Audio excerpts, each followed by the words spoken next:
जय हिंद दोस्तों। A1 नौकरी चैनल में आपका स्वागत है। और इस बार मैं आपको भारतीय सेना इंडियन एयरफोर्स का जो नोटिफिकेशन आया है, जिसमें लगभग 400 से 500 पोस्ट के लिए एफकेट एग्जाम जो हो रहा है उसके बारे में बताने वाला हूँ। ध्यान रखिए, एफकेट एग्जाम को एयरफोर्स कॉमन एडमिशन टेस्ट बोला जाता है। यह एग्जाम एयरफोर्स वायुसेना में ऑफिसर बनने के लिए यह एंट्री होती है, एग्जाम होता है, जिसमें आप पायलट भी बन सकते हैं। ध्यान रखें, बचपन में आप सभी का शौक होता है कि पायलट बनूंगा, तो इसी एग्जाम के तहत आप पायलट बन सकते हैं। टेक्निकल ड्यूटी भी कर सकते हैं जिसमें आप इंजीनियरिंग वाले हैं, और नॉन टेक्निकल भी कर सकते हैं जो एयरफोर्स में जो बाकी ड्यूटी करते हैं। तो मैं अभी आपको फुल लेंथ में बताने वाला हूँ पूरे इस वीडियो के बारे में, इस नोटिफिकेशन के बारे में कि कैसे आपको एग्जाम देना है। फिलहाल आप ये जान लीजिए कि 2 दिसंबर से 31 दिसंबर के बीच में यह फॉर्म भराया जा रहा है। अगर आपने फॉर्म अभी तक नहीं भरा है तो 31 दिसंबर लास्ट डेट है, आपको फॉर्म समय में भर लेना चाहिए। लास्ट मिनट में वेबसाइट जो है क्रैश भी हो सकता है, तो आप ध्यान रखिए, इसमें 31 दिसंबर से पहले फॉर्म भर लीजिए। और हाँ, कई दोस्त फॉर्म भी भरे होंगे, कई लोग एग्जाम भी दिए होंगे, कई लोग नहीं भी दिए होंगे, वो मेरे इस वीडियो में बने रहिए, मैं आपको कुछ नया इन्फॉर्मेशन जरूर दूंगा। साथ ही साथ इस वेबसाइट में आप जाके फॉर्म भर सकते हैं, या 2 वेबसाइट है, इसके अलावा कोई और वेबसाइट में नहीं जाना है। उसके साथ-साथ एक और चीज़ दे दिया है, सबसे ख़ास बात, जो एफकेट एग्ज़ामिनेशन कब होगा, 22 फरवरी से 23 फरवरी के 2 दिन के बीच में यह एग्ज़ाम होने वाला है। इसके हिसाब से आप अपना प्रिपरेशन चालू कर दो। और ध्यान रखो, जैसे कलेक्टर बना जाता है एडमिनिस्ट्रेटिव सर्विस में, आईपीएस में बना जाता है, उसी प्रकार से सेना में आपको ग्रुप 1 गैजेटेड सर्विस दिया जाता है। ग्रुप 1 गैजेटेड सर्विस जो कि सेना में जाने के लिए सबसे बेहतर उपाय है, और ख़ास तौर पे एयरफोर्स में दोस्तों। अब देख लेते हैं कि कितने पोस्ट टोटल आए हुए हैं, ध्यान रखेंगे। एफकेट एंट्री में क्या होता है, फ्लाइंग एंट्री होती है, ग्राउंड ड्यूटी एंट्री होती है जिसमें टेक्निकल होता है और नॉन टेक्निकल होता है, तो है ना। मेन के लिए शॉर्ट सर्विस कमीशन के लिए 21, एरोनॉटिकल के लिए एरोनॉटिकल एंड इलेक्ट्रिकल के 95, एरोनॉटिकल मैकेनिकल का 53। इसी प्रकार से ये पोस्ट अलग अलग दिए, एडमिन में, लॉजिस्टिक में, अकाउंट में, एजुकेशन में और मेट्रोलॉजिकल में। अभी आपको इसको डिटेल करने वाला हूँ। वुमेन के लिए भी यह वैकेंसी खाली हुई है, महिलाएं भी सेना में बराबर भागीदारी बन सकती है, या आपके ऊपर है। अगर एनसीसी वाले हैं तो फ्लाइंग में स्पेशल एंट्री निकली हुई है, जितना भी सीट है उसके लिए 10% आपको दिया जाएगा। तो यह भारतीय वायुसेना में जाने का सबसे सुंदर मौका है दोस्तों, ये नोटिफिकेशन आया हुआ है। इसके साथ-साथ आपको 1.25 करोड़ का इंश्योरेंस भी मिलता है जैसे ही आप सेना में भर्ती होते हैं। और ये महिलाओं और पुरुष दोनों के लिए है। आप ऐज को समझ लीजिए, ऐज ब्रैकेट को समझना बहुत ज़रूरी है। अगर आप फ्लाइंग ब्रांच, मतलब अगर आप पायलट बनना चाहते हैं, तो आपको 20 से 24 साल के बीच में होना चाहिए आपकी उम्र। जो डेट ऑफ बर्थ के हिसाब से आप देख लीजिए, 1 जनवरी 2026 में तक आपको इस डेट को फ़ॉलो करना है ना? तो एक हिसाब से डेट ऑफ बर्थ निकालोगे तो 2 जनवरी 2002 से लेके 1 जनवरी 2006 के बीच में अगर आपका डेट ऑफ बर्थ आता है, तो आप इस फॉर्म के लिए एलिजिबल हैं। अगर आप पायलट का लाइसेंस होल्ड करते हैं, जनरली बहुत लोगों के पास होता नहीं है, तो आपकी उम्र 26 साल बढ़ा दी जाएगी। 26 साल तक के लोग हो, आप अप्लाई कर सकते हैं। ये मैंने बताया फ्लाइंग ब्रांच का। आप ग्राउंड ड्यूटी देख लीजिए, अगर आप टेक्निकल, नॉन टेक्निकल है तो आपको 26 साल तक अलाउ किया जाएगा। 20 से 26 साल के बीच में कोई भी बंदा इसमें अप्लाई कर सकता है, ठीक है? इस चीज़ को ज़रा ध्यान रखेंगे। आपको मैं बताया कि ग्रुप 1 गैजेटेड ऑफिसर है ना? जिसका तनख्वाह लगभग आप समझ लीजिए 1 लाख के आस-पास होने वाला है। ट्रेनिंग लगभग 1 साल का होता है ना? इसी प्रकार के अलाउंसेस आपको काफ़ी सारे मिलते हैं, बहुत सारे बेनिफिट होते हैं। और अगर कोई भी डाउट हो तो टोल फ्री नंबर पे आप यहाँ पे कॉल कर सकते हो, ठीक है? आपको ट्रैवल अलाउंस भी मिलता है, इसमें कहीं भी आप चाहते हो, जैसे इंटरव्यू देने के लिए भी आप जाओगे तो आपको ट्रैवल अलाउंस का पैसा मिलेगा।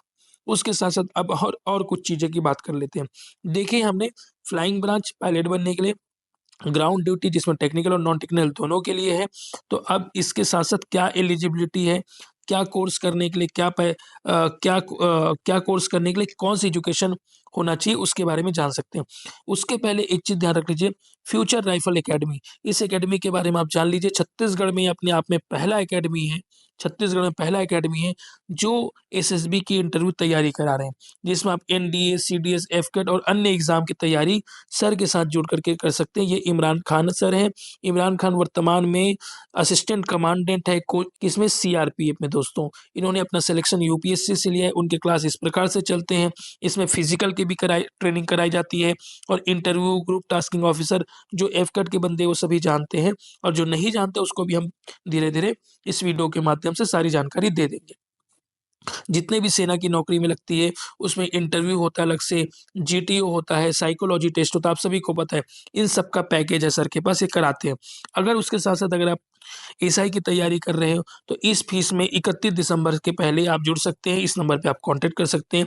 अगर आपने आरक्षक का फिज़िकल दे रखा है या फिज़िकल देने वाले हैं, तो सर के साथ जुड़ सकते हैं। रिटन एग्ज़ाम की तैयारी भी आप सर के साथ जुड़ कर के सिर्फ़ इतने ही फीस में ₹1399 में आप जुड़ के इनसे कोचिंग प्राप्त कर सकते हैं इमरान खान सर से। साथ ही साथ ये उनका कॉन्टैक्ट नंबर है, छोड़े हुए असिस्टेंट कमांडेंट है वर्तमान में और बच्चों को चाहते हैं कि वो सेना में ज़्यादा से ज़्यादा भर्ती करें, सेवाएँ दें और आप भी इच्छुक हैं तो आप ज़रूर एडमिशन लीजिए। उसके साथ-साथ एजुकेशन क्वालिफ़िकेशन देख लीजिए, अगर आप फ्लाइंग ब्रांच मतलब आप पायलट बनना चाहते हैं, तो आपको क्या होना चाहिए, candidate should have mandatory pass with minimum 50% marks marks in each किसमें मैथ्स और फिज़िक्स। आपका 10वीं और 12वीं में दोस्तों कितना होना चाहिए 50% ज़रूर होना चाहिए। फिज़िक्स और मैथ्स वालों का, बायो वालों की कोई एंट्री नहीं है, ध्यान रखेंगे फ्लाइंग ब्रांच में। दूसरा, उसके साथ-साथ आपका ग्रेजुएशन होना चाहिए, जिसका मिनिमम 60% होना ही चाहिए। मतलब आप समझ लीजिए फ्लाइंग ब्रांच में आपको ग्रेजुएशन माँगा है, ठीक है? ग्रेजुएशन के साथ-साथ मैथ्स और फिज़िक्स माँगा है। बाकी आप इंजीनियरिंग वाले हो तो फॉर्म भर ही सकते हो। ग्रांट ड्यूटी का देख लीजिए, अगर आप एरोनॉटिकल ब्रांच के हैं तो 50% मिनिमम होना चाहिए। 10th-12th में आपका फिज़िक्स और मैथ्स होना चाहिए, है ना? उसके अलावा ये सारे ब्रांच भी हैं, ये सारे ब्रांच भी देख लीजिए, सब अलाउ कर रहे हैं। उसके अलावा अगर आप टेक्निकल में ही मैकेनिकल वाले हो, तो उसमें भी आपको 50% चाहिए। 10वीं 12वीं में आपका फिज़िक्स और मैथ्स होना चाहिए। मैं ये है क्वालिफ़िकेशन के बारे में। कोई डाउट हो तो आप पूछ सकते हो, ठीक है? नॉन टेक्निकल के लिए सब सब्जेक्ट का अलग-अलग है। जैसे देखिए weapon system WS branch, weapon system branch है, इसमें क्या होना चाहिए भैया, मैथ्स फिजिक्स तो 12वीं में होना ही चाहिए, ग्रेजुएशन चाहिए मिनिमम, ठीक है।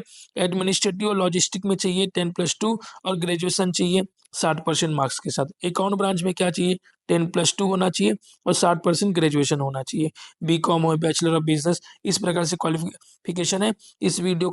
इस नोटिफिकेशन को मैं आपको टेलीग्राम चैनल या व्हाट्सएप चैनल में जारी कर दूंगा, हमारे डिस्क्रिप्शन में दिया हुआ है, ताकि आप स्क्रीनशॉट भी ले लीजिए, उसके साथ-साथ आप इस जो चीज़ें हैं उसको पूरी तरीके से देख सकें। मेरा काम है आपको इम्पोर्टेंट चीज़ें बता देना, ताकि फॉर्म भरने से पहले आपको ज़रूर पता होना चाहिए, ठीक है? और ये वेबसाइट बार-बार मैं बता रहा हूँ कि सिर्फ़ इसी वेबसाइट में जाके भरना है, इधर-उधर कहीं जाके भरना नहीं है, ठीक है? देखिए, जब फॉर्म भर लेंगे तो उसके बाद एक इम्पॉर्टेंट चीज़ है कि आपको एडमिट कार्ड डाउनलोड करना है, क्योंकि आपका एग्ज़ाम होगा 22 और 23 फरवरी को, ध्यान रखेंगे ना? तो 7 फरवरी से आपका एडमिट कार्ड जारी हो जाएगा। 7 फरवरी से आपको एडमिट कार्ड डाउनलोड कर लेना है और वेन्यू देख लेना है कि कहाँ-कहाँ आपका एग्ज़ाम सेंटर है। मैं अभी आपको एग्ज़ाम सेंटर भी बता देता हूँ कि कहाँ का एग्ज़ाम सेंटर है। वैसे एग्ज़ामिनेशन फ़ी ₹550 है, आप ध्यान रखें, या फ़ीस जो है नॉन रिफंडेबल है, तो इस फ़ीस में आप फॉर्म भर सकते हैं। अभी मैं आपको सीधा ले आया हूँ कि एफकेट का एग्ज़ाम कैसे होता है। सबसे पहले बात, यह जो एग्ज़ाम होगा वो ऑनलाइन एग्ज़ाम होगा दोस्तों, ठीक है? इसका एग्ज़ाम का डेट मैंने आपको बताया कि 22 और 23 फरवरी को 2025 में होने वाला है।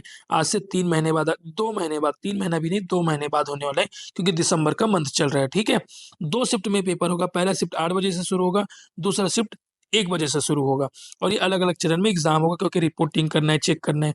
तो 10 से 12 एक एग्ज़ाम होगा और 15 से 17 मतलब 3 से 5 बजे के बीच में होगा। एग्ज़ाम में क्या-क्या सब्जेक्ट आने वाला है ये देख लो। जनरल अवेयरनेस आएगा, वर्बल एबिलिटी इन इंग्लिश आएगा, न्यूमेरिकल आएगा, है ना? एबिलिटी, रीज़निंग आएगा और मिलिट्री एप्टीट्यूड टेस्ट 2 घंटे का पेपर होगा। ध्यान रखो, 2 घंटे का पेपर होगा, 100 क्वेश्चन आएँगे और हर क्वेश्चन 3 मार्क्स का होगा, तो 300 मार्क्स का टोटल होगा। 2 घंटा मतलब 120 मिनट है आपके पास, आपको बनाना है 100 क्वेश्चन बनाना है, 120 मिनट में 100 क्वेश्चन बनाना है। हर क्वेश्चन 3 मार्क्स का, उस हिसाब से टोटल 300 नंबर का होगा। अगर आप 150 से 200 के बीच ले आते हो तो आपका सिलेक्शन पक्का हो जाएगा दोस्तों, ध्यान रखेंगे। इसमें नेगेटिव मार्किंग भी है ना? एक क्वेश्चन जो है 3 मार्क्स का है, आपने बताया ना? एक क्वेश्चन जो है 3 मार्क्स का है, लेकिन एक क्वेश्चन जब गलत करोगे तो 3 मार्क्स की जगह में 1 मार्क्स कटेगा, ठीक है? -1 मार्क्स, ठीक है? यहाँ पे जो अगर नेगेटिव मार्किंग में कितना होगा, -1 कटेगा। तो ध्यान से अटेम्प्ट करना। मैंने एग्ज़ाम के क्या-क्या होते हैं वो भी बता दिया। अब आपको मैं एक चीज़ और है, सिलेबस बता देता हूँ, ठीक है? सिलेबस क्या होगा? इंग्लिश का सिलेबस ये देख लो, स्क्रीनशॉट कर लो भाई सभी लोग, है ना? ये स्क्रीनशॉट कर लो अच्छे से। इंग्लिश का देख लो, जनरल अवेयरनेस का देख लो और न्यूमेरिकल एबिलिटी का देख लो और रीज़निंग का देख लो। जैसे प्रॉफिट लॉस है, रेशियो प्रोपोर्शन है, टाइम वर्क है ना? इसी प्रकार जनरल इसमें क्या, हिस्ट्री, ज्योग्राफी, स्पोर्ट्स, ये चारों चीज़ें, इसको स्क्रीनशॉट करके ले लो, ठीक है? उसके साथ जब आप ये पेपर क्वालीफाई कर लेते हो, तो आपको जो है एसएसबी के इंटरव्यू के लिए बुलाया जाता है, air force selection board. AFSB कैसे होता है, या वीडियो में बने रहो, मैं आपको नेक्स्ट चैनल में बने रहो, नेक्स्ट वीडियो में बताऊँगा, क्योंकि यह वीडियो लंबा हो जाएगा, ठीक है? तो दोस्तों, कोई भी डाउट हो तो इस नंबर पे ज़रूर फ़ोन करो, या एयर फोर्स का ऑफ़िशियल नंबर है, ठीक है? जो फॉर्म भरोगे उसको प्रिंट ले लेना, और हाँ, एग्ज़ाम सेंटर देख लो कहाँ-कहाँ दिया है। भिलाई दुर्ग दिया हुआ है, यहाँ आप एग्ज़ाम सेंटर दे सकते हो। उसके अलावा पूरे स्क्रीनशॉट रख लो, जहाँ आप लोग को घूमने जाना है, वहाँ एग्ज़ाम देने जाना है, वहाँ आप लोग एग्ज़ाम दे सकते हो। नज़दीक में जबलपुर भी है, भोपाल भी है, वहाँ भी जा सकते हो, है ना? ठीक है? और हाँ, जब आप पेपर पार कर लोगे, तो आपको जो है एएफएसबी जाना पड़ेगा, जिसको आपको टीए-डीए मतलब जाने-आने का पूरा पैसा मिलेगा दोस्तों। तो इसलिए आप एग्ज़ाम की तैयारी करिए, जाने-आने की चिंता मत करिए, आपको थर्ड एसी में पैसा मिलेगा, इंटरव्यू देने के लिए, ठीक है? थर्ड एसी जो ट्रेन होती है, उसमें आने-जाने के लिए आपको पैसा मिलेगा टिकट का, ठीक है? ध्यान रखिए। और एएफएसबी का स्टेज आप लोग को पता है कि नहीं पता है? चलो मैं आपको डिटेल बता देता हूँ। सबसे पहले दिन जब आप जाओगे, तो स्टेज 1 होता है, जिसमें ऑफिसर इंटेलिजेंस रेटिंग टेस्ट होता है, ठीक है? और दूसरा पीपीडीटी होता है, पिक्चर परसेप्शन डिस्क्रिप्शन टेस्ट। ये 2 अलग-अलग प्रकार के टेस्ट होते हैं, जिसको मैं आने वाले टाइम में और डील करूँगा। फिलहाल आप ये जान लो, क्योंकि आप लोग को पहले रिटन एग्ज़ाम निकालना है। ये पहले दिन का हो गया। अगर आप ये एग्ज़ाम निकाल लेते हो, तो 4 दिन के लिए आपको वहाँ रखा जाता है, खाना खिलाया जाता है, ट्रेनिंग दिया जाता है और इंटरव्यू लिया जाता है। तो स्टेज 2 क्या होता है दोस्तों? साइकोलॉजी टेस्ट होता है उसमें, ठीक है? ग्रुप टेस्ट होता है, इंटरव्यू होता है, कॉन्फ्रेंस होता है, और ये पूरे 5 दिन की प्रक्रिया है। शानदार मज़ा आता है, खाने-पीने को ज़बरदस्त मिलेंगे, अच्छे दोस्त बनेंगे, नए-नए जानकारियाँ मिलेगी। अगर पास हो गए तो आप सीधा-सीधा बड़े ऑफ़िसर बन जाओगे एयर फ़ोर्स में। अब कमेंट बॉक्स में ये बताओ, अगर आप एएफ कैट निकालते हो तो आप कौन से पोस्ट में जाते हो? एयर स्क्वाड्रन में जाते हो, कि कैप्टन बनते हो, कि लेफ्टिनेंट बनते हो, कि असिस्टेंट कमांडेंट बनते हो? कमेंट बॉक्स में बताओ। तब हम जानेंगे कि आप सही में तैयारी कर रहे हो। दूसरा, अगर फ्लाइंग ब्रांच में जाते हो, तो आप पायलट बनते हो, और एक और अलग से टेस्ट देना पड़ता है पायलट के लिए, ताकि आपको आँख और कंसंट्रेशन का टेस्ट होता है।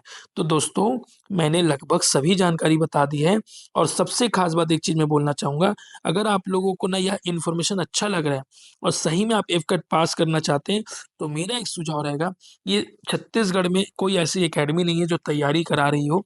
इमरान खान सर अकेले हैं जिन्होंने इसका बीड़ा उठाया है ना? कि भई हम यहाँ के बच्चों को सेना में ऑफ़िसर बनाने के लिए, ये खुद भी एक ऑफ़िसर है, 3 स्टार बैच है, असिस्टेंट कमांडेंट है, खुद भी एक ऑफ़िसर है।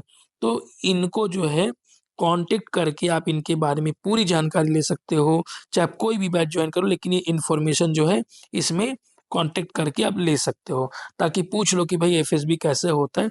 बाकी मेरे तरफ से मैंने आपको पूरी बताने की कोशिश करी है।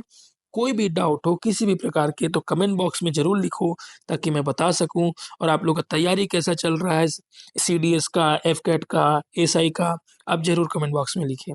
आप लोग का प्यार मिलता रहता है, मुझे बड़ा अच्छा लगता है। थैंक यू सो मच दोस्तों।